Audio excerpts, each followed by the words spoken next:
Welcome to Accenture's Visa Consultancy. And first of all, thank you for joining this FB Live. Our history started number 22 Market Street in Sydney, Australia, as Australia and New Zealand Immigration Advisory Center. Established an office in HSBC Enterprise Tower with a stock and registered in DPI. To 200 square meter office to conduct a daily free consultation. 2020, we went to hiatus mode due to pandemic. So, in 2020, dahil sa pandemya, walang medyo ano muna kami kasi mahirap umalis or lumabas ng ibang bansa that time. So, 2022, nag-start kami ulit, na re-establish namin ulit yung office sa Pinas at sa Australia. So, ngayon, ito, this 2023, um, ongoing pa din and parami na ng parami ang ating kababayan na naipadala na sa Australia and Canada. Kaya madami, this year, sobrang dami lang na-approve. And ngayon, still ongoing pa din ang mga nag-grant natin na mga student visa. So, dito sa ating introduction, uh, the Australian National the Australian National University, um, our CEO is a graduate of Australian National University. Our consultant is certified in professional international education resources. Our marketer or ISAF agent is completed in the training and education agent training course in ISAF.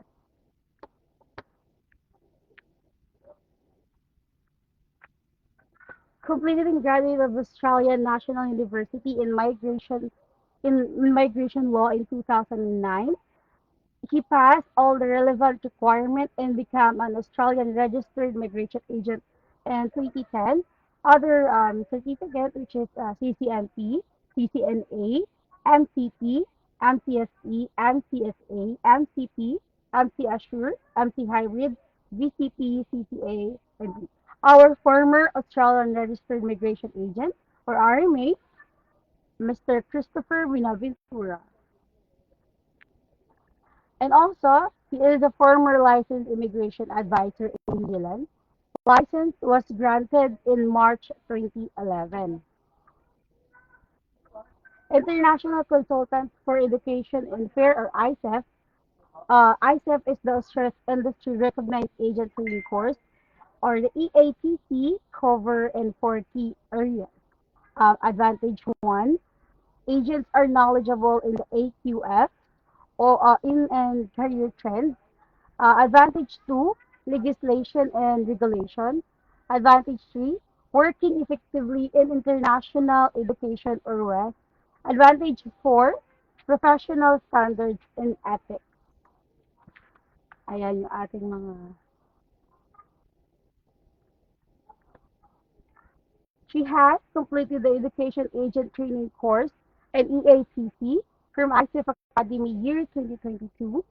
Candidate for qualified education agent counselor, knowledgeable and familiar with AQF.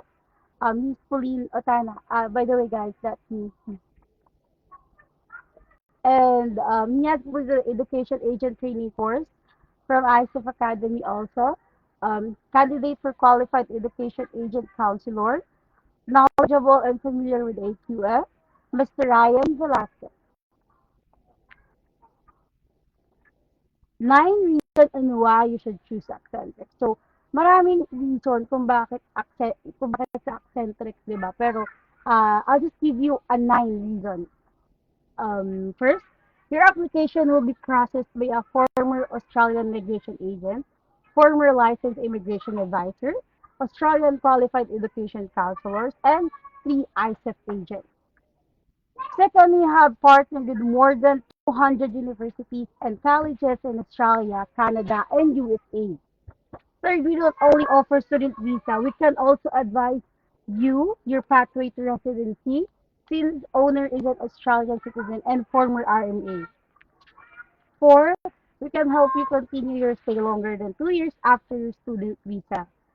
Five, we have more than 400 approved visa in Australia, Canada, New Zealand, and USA. And all courses we offer are recognized nationally under the Australian qualification framework. So, um, number seven, we have a company fee or professional fee of 50,000 pesos. Pero hindi siya like in other consultancy, isang bagsakan, isa bayaran. Dito, it's like more on installment. Like, um, like the first engagement fee or the signing of contract, we offer, you just need to pay 20,000 to start your application, para ma-process yung application. Upon release letter of offer, saka ka lang ulit magbabayad ng 10,000. Before submission to embassy, 10,000. And then upon visa approval, once ma-approve na yung visa mo, yun na yung last na payment mo, which is 10,000. So overall is 50,000. Number eight, we have extensive experience with visa refusal and turn to positive outcome. May mga pumupunta sa amin na nasa kabilang ibang consultancy, which is na refuse sila or nade-denied, nakaka-cancel. Then pag napupunta sa amin, in God's grace, na granted visa sila. So we can extensive experience with visa refusal and can turn it to positive outcome. So not dead in application, you can apply you for the visa. So katapos ng pwede tayo mag-apply ng mga iba't ibang visa pa. The visa, skill assessment, marami pa pong iba. So paalala lang, it's just a friendly reminder to all our viewers today. We are not employment agency. We do not process work permit. We do not offer any jobs. We do not send applicants to work in Canada or Australia. We simply process um, student visa application for you to study in Canada and Australia. So that's all. That's the team or the introduction of our team of what is Accenture. So, moving on, pupunta tayo kung ano nga ba ang nag-aantay sa atin sa Australia.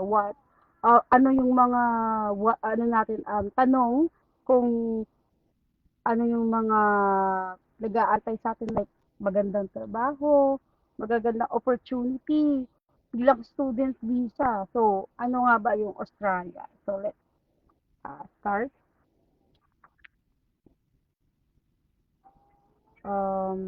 Eto tayo. So now,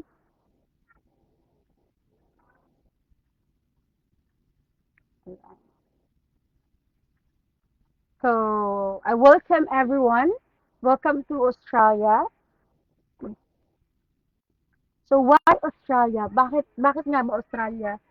All the best aspect in Australia. So ito may apat na factors why you should consider migrating to Australia. So bibigyan ko kayo ng apat na factors kung bakit mako-consider kang mag-migrate ka lang sa Australia. So, number one, listed in best country to live, better job prospects, healthier food, and of course, listed one of the highest salary. So, tayong mga Pinoy, syempre, hinahanap natin kung saan yung bansa na makakatulong sa ating pag-angat, makakapag-ipon, 'di ba? Kasi dito sa Pinas, talagang ito lang, ganyan, kailangan pa natin pumunta ng ibang bansa para makapag-ipon, makaahon. And ito, Australia is listed ano na siya kasama na siya sa one of the highest salary. So ayan, one of the best country in the world. One of the best countries. So, ito yung best feature ng Australia. So, number three country with the highest average salary. So, pangatlo siya sa pinakamataas na average salary. So, doon ata, I think yung ano nila is 36, 37, 38, mga ganun. So, as in, sobrang taas yung per hour niya, nang maliban dito sa Pinas, yung per hour nila doon, I think day na natin dito eh. Kaya doon, na yung Australia is highest average salary. So, number 7 best country in the world.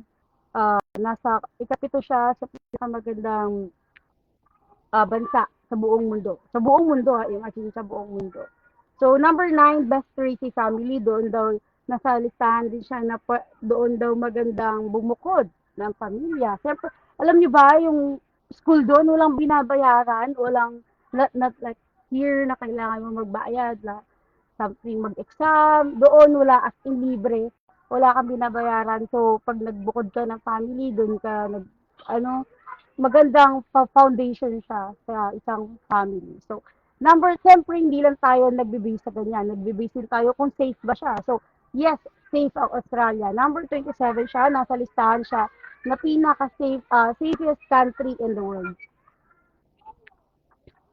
uh, Job prospect, what are the current jobs in Australia? So where to look for a job? The highest paying jobs in Australia, this 2022 and 2023, ayan, i-click lang natin yung www.com career advice job hunting. So, pag I'm so lazy to apply, pag tinatamad ka naman